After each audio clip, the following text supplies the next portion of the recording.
Welcome to Niki in the Kitchi. I'm Niki. This is my humble Kitchi in Los Angeles, California, where I just moved from Atlanta, Georgia. I don't know about you, but I love watching those tasty videos on Facebook or Instagram, and just watching food get made for me is exciting. I don't know, I'm weird. Obviously, I'm over here having my own little cooking thing, so cooking is something that I am so passionate about, and I thought it'd be cool to share it with you guys and show you guys the actual process. I have an Instagram, it's called Nourishment. I'll post the link below. You should definitely go and follow that on Instagram. I post some fire recipes on there. The first recipe ever is going to be pumpkin gnocchi. So obviously it is October. This is my favorite month ever. It's my birthday month. I'm the most extra pumpkin girl ever. I have this. I've got another one in my living room. I bought pumpkin kombucha. In the October spirit, I thought I could make a pumpkin gnocchi. And also, it's gonna be gluten-free. I've got some gluten-free all-purpose flour, some fresh sage leaves, and I really like sage leaves because they add this earthy, great fall flavor to the food. 1 egg yolk, some coconut oil, some nutmeg, and a little bit of sea salt. So I have 1 cup of pumpkin puree, and you're gonna put this straight into a bowl. And then you are going to add in 1 egg yolk, and we're gonna add in about 1/4 of a teaspoon of nutmeg. I kind of just eyeball it, and about 1/2 teaspoon of salt. And we are just going to whisk that together. Next, we are going to take 1.5 cups of the gluten-free all-purpose flour. So you're gonna add it in gradually.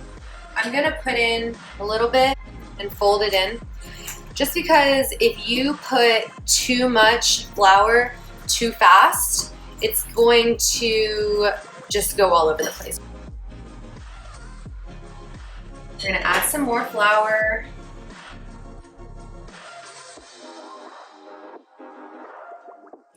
So I'm just adding in the last of the flour. It's starting to get a dough-like consistency.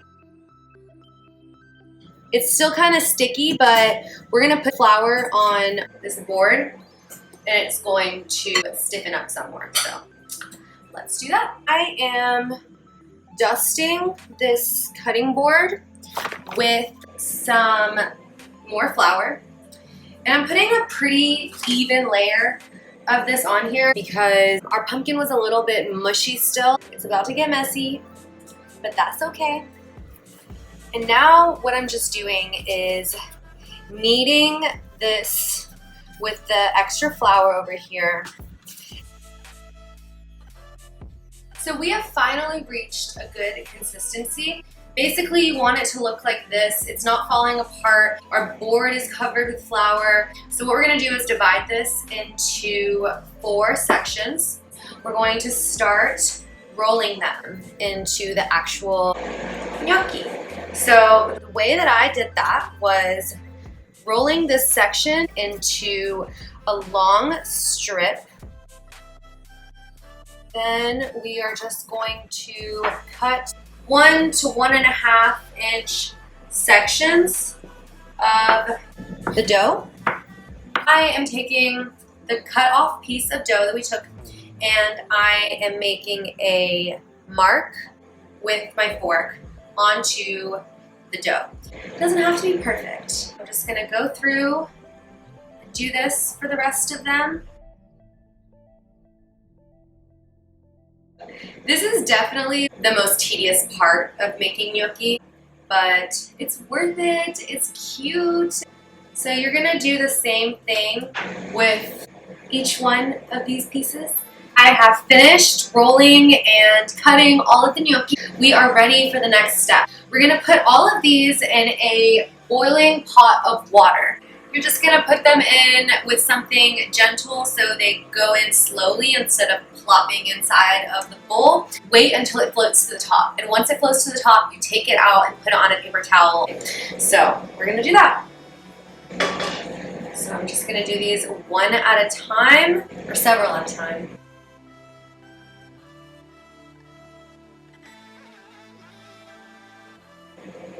All right, so these are the last ones.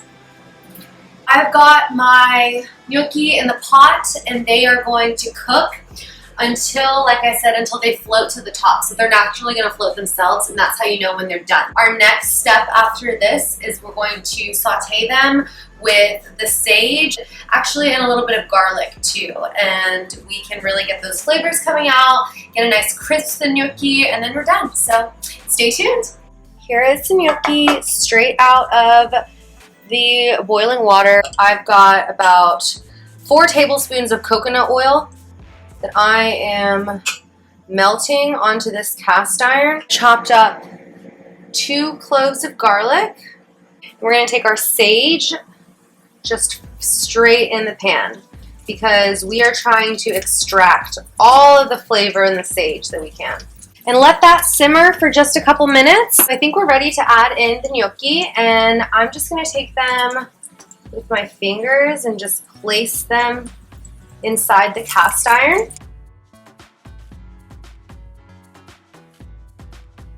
Alright guys, so I took the gnocchi out of the cast iron skillet. Once it started to get really crispy and golden, you can see right here, sauteed for about 5 to 7 minutes, and kind of halfway through I started to take my spatula and mix it around a little bit, and I sauteed some zucchini pretty quickly to put on the side. It is done. I am so ready to dig into this. It's so crispy on the outside, the fried sage on it. It looks so good, so let's see how it tastes.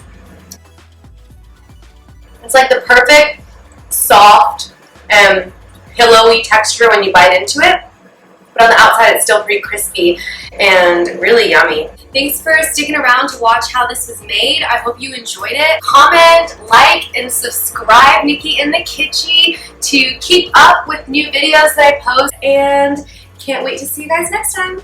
Bye!